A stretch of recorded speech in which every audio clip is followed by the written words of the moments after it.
Orduda xidmət bir vaxt kəsiyi deyil, bir yaşam tərzidir.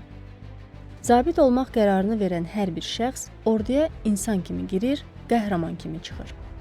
Çünki orada böyüyən tək bədən deyil, ruhdur. Torpağa sədaqət qanla yox, könüllə yazılır. Azərbaycan zabiti bu sədaqəti hər baxışında göstərir.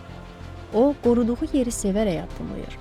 Vətənini qoruduğu üçün özü ilə fəxr edən igidlərimizdən biri də şəhid leytenant Nadirli Ertoğrul Hümbətoğlu idi.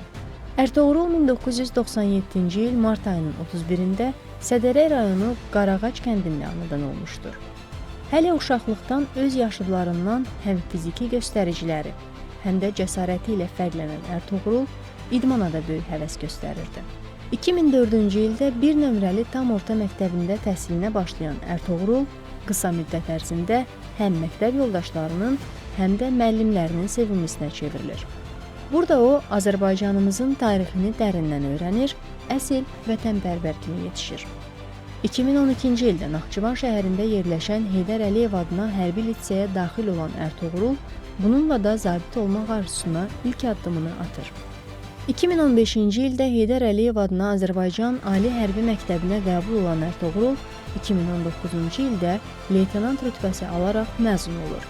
İkinci Qarabağ müharibəsinin ilk günlərindən silaha sarılan Ertoğrul qəhrəmanlıq salnaməsi yazmağa başlayır. Cəbhənin müxtəlif istiqamətlərində döyüşən Ertoğrul düşmənin canlı qüvvəsini məhv edir, hərbi texnikasını sıradan çıxarır.